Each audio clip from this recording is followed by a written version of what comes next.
The cell wasn't meant to hold her, but it was meant to break her. Anna sat in the half-light, wrists bruised, lips cracked, her stomach hollow. Every hour bled into the next. She marked time by the flowers. First the daisy, then the violet, now the tulip. Each one placed on the table like offerings, as if she were some reluctant bride. She tried to stay sharp. Every detail mattered. The walls, concrete damp. The sounds, gulls, water sloshing, sometimes faint horns from distant barges. Somewhere by the river, she thought. Maybe near the shipyards. When her captor returned, his arm was wrapped in a stained bandage. She felt a spark of triumph. She'd hurt him. She'd left a mark. But his eyes burned brighter, like pain only made him stronger. "You've bled me," he said softly. "That makes you mine now." Anna clenched her jaw. "You're insane." He crouched, setting a mirror in front of her. The glass was warped, old, but clear enough. "Look," he whispered. "Do you see me? Or do you see him?" Anna forced herself to meet her own reflection. But for a terrifying second, she swore the face in the mirror wasn't hers at all. Across the city, Sasha Rudenko ran. The docks behind him swarmed with cops. Floodlights carved through the fog, voices barked orders, dogs strained against leashes. But Sasha moved like he'd trained his whole life for this moment, because he had. He knew the streets, the alleys, the blind corners where shadows swallowed pursuit. By dawn, he was miles away, hidden in the ruins of an old train depot. His chest heaved, lungs burning, but he was alive. He stared into a broken pane of glass on the depot wall.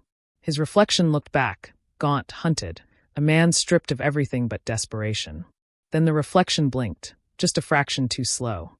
"You're slipping," Sasha whispered. The reflection smiled. News spread like wildfire. Detective Rudenko, prime suspect, evades massive manhunt. Every TV and every bar showed his face. Headlines screamed about betrayal, about a wolf in sheep's clothing. Sasha sat in the back of a greasy diner, hood pulled low, coffee untouched. The waitress recognized him but said nothing.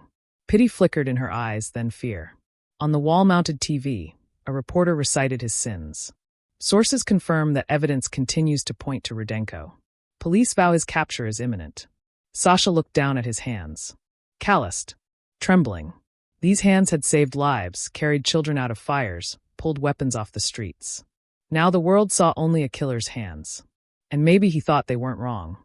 Anna's gag had been loosened, perhaps intentionally. Her captor sat across from her now, sharpening a knife as if it were a casual act. "He's close," he said. "I can feel him. When he finds you, it will be perfect.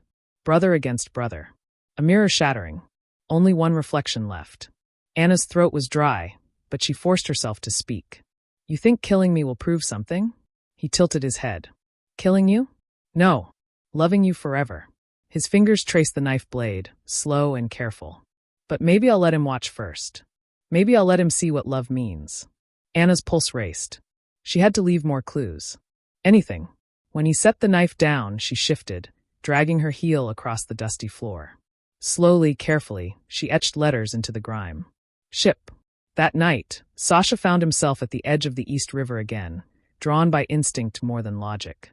The water slapped against the docks, black and endless. And then he saw it. Floating near the pier, a glass bottle. Inside, a slip of paper. He hauled it out, hands shaking as he uncorked it. The note was smeared, the pencil faint, but he could read it. Ship. Anna. She was alive. And she was fighting. Sasha closed his eyes, relief and rage colliding in his chest. Then a whisper rose from behind him, soft and familiar. "Closer, brother." So close. He spun, gun raised. Nothing but fog. But in the rippling water at his feet, his reflection smiled. The riverfront never slept. Barges moved like shadows, cranes groaned, chains rattled in the fog. But among the hum of industry, Sasha felt something colder, his brother's presence. He clutched Anna's message in his fist, ship. It had to mean the shipyards. Warehouses, containers, abandoned freighters left to rot. A labyrinth where anyone could vanish. Sasha moved silently through the docks, every step careful. His ears caught gulls crying overhead, the slap of water against metal hulls, and beneath it all, something else. A lullaby, faint, drifting on the night air. He froze. The same lullaby Anna had told him about. Inside a warehouse near the pier, Anna strained to listen. She heard the lullaby too, her captor humming as he worked. The sound crawled under her skin. He was writing again, another note on crisp white paper. His ritual. His gospel. "You'll be proud," he whispered without looking at her. "The fifth flower will be the final bond. After that, the mirror closes." Anna's wrists ached, but she forced her fingers against the ropes, testing the slack she'd built. Every second mattered now. Sasha slipped along the side of the warehouse, gun drawn. He could hear voices inside, muffled, indistinct. One of them was Anna. His pulse spiked. He circled toward a side door, only to hear another sound. The click of a safety behind him. Rudenko! Flashlights blinded him. Uniformed officers swarmed from both ends of the alley. Sasha cursed under his breath. The tip-off hadn't come from luck. His brother had called them here. "Drop the weapon," a sergeant barked. Sasha's chest heaved. Anna was inside. If he surrendered now, she was dead. If he fought, he was finished. Inside, Anna's captor smiled, hearing the commotion outside. "He's here," he whispered. "My brother." Always a step too slow. He picked up a crimson tulip from the table, twirling it between his fingers before tucking it behind Anna's ear. Let him watch. Let him see what love is. Anna's breath came fast, but her mind raced faster. If Sasha was close, she had to act. She twisted her ankle hard against the rope until the knot loosened further. Pain flared, but she didn't stop. Sasha ducked as bullets sparked against steel. He fired back, not to kill but to clear space. He sprinted into the maze of containers, the officers' shouts echoing. He knew he couldn't win against them all. The only chance he had was to vanish again. A spotlight swept across him, catching him for a second. He dove behind a stack of crates. When he looked up, his reflection glared back from a sheet of rainwater pooled on the ground. It grinned. "You'll never save her," it seemed to whisper. Sasha smashed his boot into the puddle, scattering the image, then bolted deeper into the shadows. Anna's captor leaned closer, whispering against her ear. "Do you know what tulips mean? Eternal love. This one is for you. And when he comes, he'll see how much I adore you." She forced herself to stare into his eyes. "He'll kill you." The man chuckled softly. "No, he'll see himself in me. And then he'll finally understand." He lifted the knife. The bulb overhead flickered. Anna's pulse roared in her ears. The rope around her wrist finally gave way. Outside, Sasha ducked under another volley of gunfire and sprinted toward the warehouse. His lungs burned, his legs screamed, but nothing mattered except the voice inside his head, Anna. He reached the side door, hand closing around the handle, and a gun pressed against the back of his skull. "Freeze, Rudenko," Doyle's voice growled. Sasha closed his eyes, teeth clenched. Of all the people, Doyle. The one man he thought might still believe him. "You don't understand," Sasha hissed. "He's in there. With her." Doyle's grip tightened on the gun. Rain dripped down his face, his expression unreadable. "Then God help us both." The warehouse door groaned open as Doyle shoved Sasha forward, weapon pressed to his back. Inside, the air was heavy with mildew and candle smoke. A single bulb swayed overhead, casting long, broken shadows. On the far side of the room, Anna sat bound to a chair, a crimson tulip tucked behind her ear. Her eyes locked on Sasha's, wide with shock, then relief. She tried to move, to shout through the gag, but her captor's hand pressed gently against her shoulder. And for an instant, Sasha thought he was staring at himself. Same build. Same posture. The same eyes, except sharper, hungrier, burning with fevered devotion. The twin stepped forward, knife gleaming. He smiled, the kind of smile that didn't belong to Sasha yet mirrored him perfectly. "Brother," he whispered. "You found me." Chaos erupted outside. Officers shouted, floodlights cut through the windows, boots thundered against the dock. Doyle cursed under his breath. "We don't have time for this." But the twin raised his free hand, pressing the knife against Anna's throat. "One more step," he hissed, "and she bleeds." Sasha's chest heaved. He lifted his hands slowly, gun dangling useless in his grip. "Let her go. This is between you and me." The twin tilted his head, amused. "Between us? It's always been between us. She's just the glass in the middle. Break it, and only one reflection remains." Anna felt the rope around her right wrist loosen.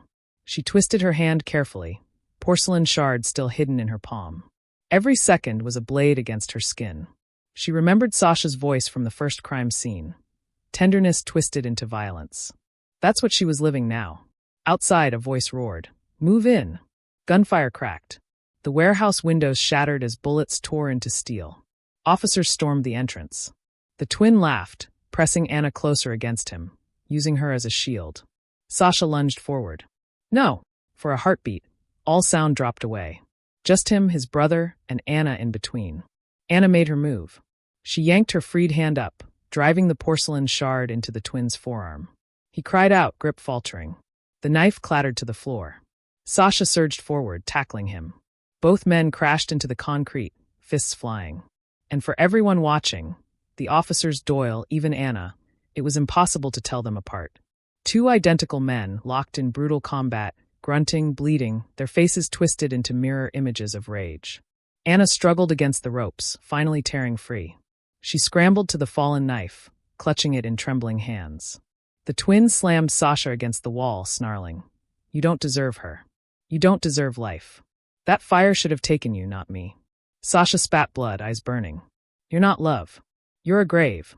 The twin raised his hand to strike. But floodlights cut through the warehouse as officers burst fully inside. "Drop it," voices roared. For a split second, the twin froze. His eyes flicked to the police, then to Sasha, then to Anna holding the knife. And with a chilling smile, he whispered, "See how easy it is to doubt." Then he bolted into the shadows, slipping through a side door before anyone could fire. Silence crashed down. Officers swarmed, weapons still raised, but all they saw was Sasha, bloodied, panting, standing over Anna. One officer shouted, "He's the one. Get him." Sasha's arms tensed, but Doyle barked, "Hold fire." His eyes flicked between Sasha and Anna, confusion clouding his face. Anna staggered forward, knife still in her hand. "It wasn't him," she gasped. "There are two." The officers hesitated. Some lowered their guns. Others didn't. Sasha bent to pick up the tulip that had fallen from Anna's ear. Its petals were bruised now, its stem broken. He stared at it for a long moment before whispering, "He won't stop." Anna's voice trembled. "Then neither can we." Outside, sirens wailed. The city was awake. And somewhere in the dark, the twin disappeared into the rain, leaving behind nothing but a trail of petals.